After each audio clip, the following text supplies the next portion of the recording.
दोस्तों, तेनालीरामा तो पसंद होगा ना आपको। चलो उनकी एक कहानी सुनाता हूँ आपको। तो एक बार क्या होता है कि जो तेनालीरामा वो एक काफ़ी अच्छी पोजीशन राज दरबार में अर्न कर रहे होते हैं। तो एक बार राजा कृष्णदेव राय जी की माँ बीमार हो जाती है, और उनको पता था कि उनका जो मरण है वो तो अब तय है, आप कुछ कर नहीं सकते। तो वो ना चाहती थी कि वो कुछ दान करे। तो राजा कृष्णदेव राय की माँ ना, उनको आम बड़े पसंद थे। तो वो अपने बेटे को बुला के कहते, पुत्र मेरी बात सुनो बेटा, मेरा मरना तो अब तय है, तो मेरे लिए का छोटा सा काम कर दो। तो राजा कहते, बोलो माँ, मैं आपके लिए क्या कर सकता हूँ।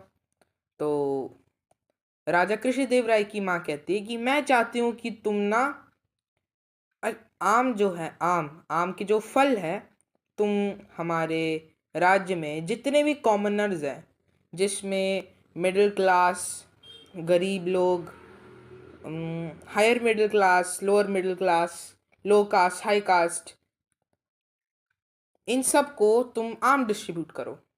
तो राजा जी कहते, माँ मैं आपके लिए रत्नगिरी से बेस्ट आम लेकर आपको दूंगा, और मैं आपकी इस आखिरी ख्वाहिश को पूरा करूंगा। तो वो अपने सिपाहियों को बेचते हैं। लेकिन क्या होता है कि उनकी माँ गुजर जाती है। अब राजा जी बड़े दुखी हो जाते हैं। वो उनके अंतिम संस्कार करने के बाद राजा जी पंडितों को बुलाते हैं। वो पंडितों से पूछते हैं हम क्या करें। तो पंडित बोलते हैं, राजा जी आप एक काम करो, आप ना सोने के आम हम पंडितों के अंदर आप डिस्ट्रीब्यूट कर दो, जिससे जो आपकी माँ की आखिरी ख्वाहिश थी वो पूरी हो जाएगी। पैसा ही पैसा होगा। अब राजा जी कहते हैं हाँ ये तो बात तो सही है। तो वो सोने के आम बनाते हैं और पंडितों को डिस्ट्रीब्यूट कर देते हैं। और फिर आती है तेनालीरामा का ट्विस्ट। अब तेनालीरामा को तो ये पता लग जाता है। तेनालीरामा जी को आता है गुस्सा। बताता है भाई, अभी बताता है। अभी तूने वो ना पंडितों को बुलाते हैं अपने घर में अपनी माँ की आखिरी ख्वाहिश को पूरी करने। अब सारे पंडित भी खुश हो जाते हैं, क्योंकि तेनालीरामा भी एक अमीर इंसान होता है।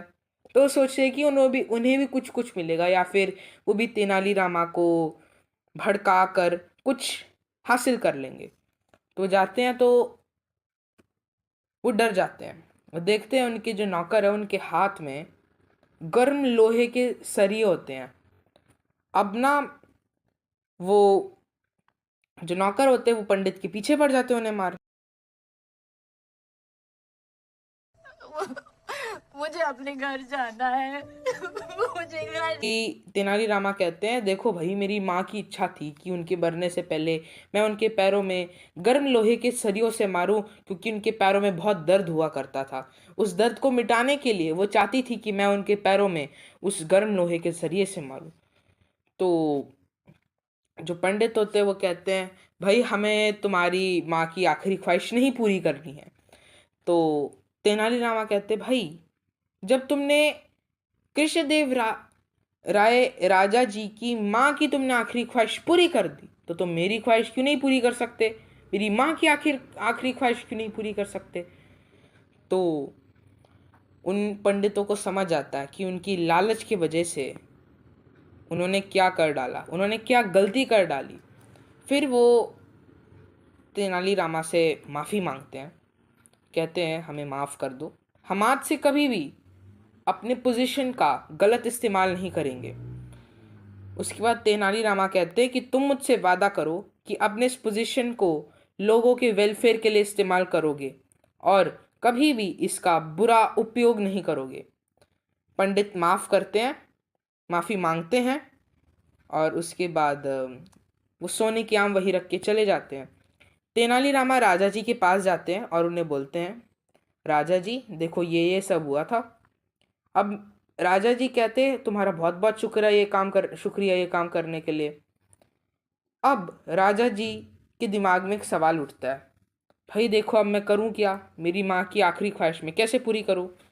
तो तेनालीरामा कहते जैसा आपकी माँ ने कहा था वैसा करो, और ये जो सोने के आम हैं इन्हें हमारे राज्य को इम्प्रूव करने के लिए इस्तेमाल करें। अभी ख़त्म नहीं हुआ, सब्सक्राइब